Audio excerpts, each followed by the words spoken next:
descoberto e perdoado. A história de hoje vai ser a conclusão da história que a gente começou antes. Bom, o rei Davi e Israel haviam sido vitoriosos na guerra contra os amonitas. E Davi se casou com a viúva de Urias, a Betseba, e logo tiveram um bebê. E por algum tempo, Davi pensou que era o mais sábio e poderoso governador. Ele pensava assim porque o seu adultério tinha sido encoberto com assassinato. E além dele, Joabe e Betseba, ninguém mais parecia saber de nada. Mas com o passar do tempo, os comentários foram se espalhando por todos os lugares, meus amigos. Você sabia que a nova esposa do rei Davi, a Betseba, está grávida? Sim, eu fiquei sabendo. É o que o povo vem falando por aí. Tem outra coisa que também me intriga. Você viu como foi estranho Urias, o marido dela, ser colocado bem na frente da batalha? Mas é claro, foi o próprio rei que o mandou para lá. Tudo que eu sei é que não estou muito preocupado em pagar os impostos. Ainda mais depois de ver tudo o que está acontecendo com o nosso bom rei Davi. Calma, criatura. Desse jeito, você vai infartar. Se o que eu estou ouvindo for verdade, Davi faz com que o rei Saul pareça um anjo. É, meus amigos, a tentativa de Davi para encobrir o seu pecado estava desonrando a Deus. E Deus o amava muito para deixar que seu servo prosseguisse nesse caminho pecaminoso.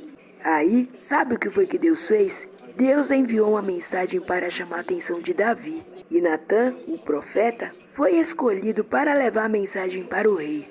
Natã era corajoso e teria condições de repreender o rei, inclusive que poderia até matá-lo. Mas além de corajoso, Natã também era sábio. Daí, quando Natã chegou lá no palácio, ele começou contando uma história para garantir que conseguiria ganhar a simpatia do rei. Ele contou a história de um homem pobre que tinha apenas uma cordeirinha de estimação. E essa cordeirinha era quase como uma filha daquele homem. Para você ter uma noção, aquele pobre homem dava para ela da sua própria comida. Ele deixava que ela bebesse água do seu próprio copo. Deixava também ela dormir na sua própria cama. Aí, certo dia, um homem bastante rico que não queria usar sua própria ovelha para alimentar um convidado, pegou a cordeirinha de estimação do homem pobre, assou e serviu no jantar. E exatamente como Natã esperava, Davi ficou furioso com as atitudes do homem da história. Mas o que é isso? Esse homem rico deveria pagar com a própria vida. Melhor ainda, ele deveria devolver ao homem pobre pelo menos 4 vezes mais.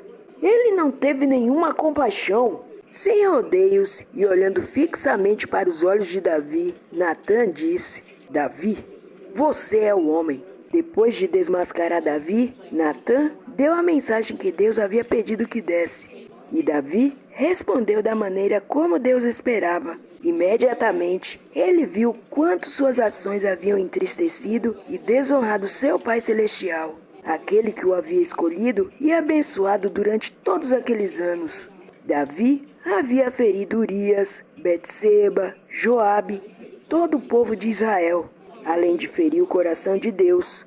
Davi estava realmente arrependido, meus amigos. O próprio Davi havia pronunciado a sentença ao homem rico da história: morte por morte. Mas Natã lhe assegurou que Deus o havia perdoado e que ele não morreria. Contudo, ele perderia o bebê que havia nascido como resultado do seu pecado.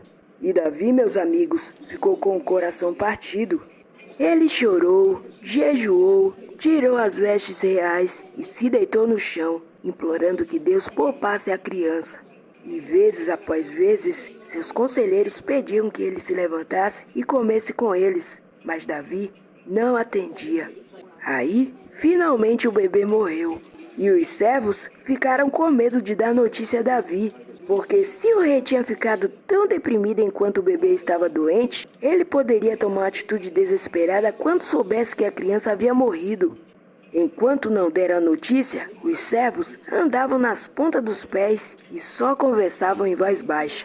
Mas Davi, que não era bobo, percebeu que algo havia acontecido e perguntou: a criança morreu? Sim, senhor. Infelizmente ela morreu. Naquele momento, os servos responderam com certa hesitação: E Davi, meus amigos, poderia ter continuado se lamentando. Poderia ter continuado se sentindo culpado pelo mal que tinha feito com tantas pessoas e até com o próprio Deus. Mas Davi conhecia Deus. Ele sabia que Deus o tinha perdoado, poupando a sua vida e lhe dando força para encarar todos e seguir em frente. Então, meus amigos, Davi se levantou, tomou um banho, colocou suas vestes reais e pediu que lhe servissem um jantar.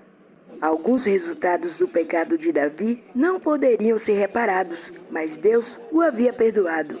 Deus não apenas o abençoou, mas também abençoou a ele e a Betseba, dando-lhe outro filho, Salomão, que foi amado por Deus e que um dia seria o rei mais sábio do mundo. Viram aí? Deus é um Deus de amor. Se cometermos algum pecado e pedirmos perdão, Ele está pronto a nos perdoar.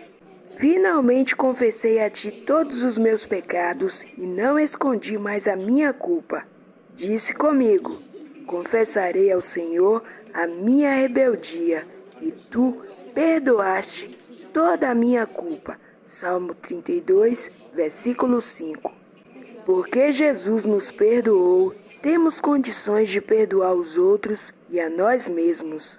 E esses aqui são os meus amigos que ficaram aqui com a gente e escreveram outra vez. Muito obrigado, meus amigos. Vamos orar agradecendo a Deus?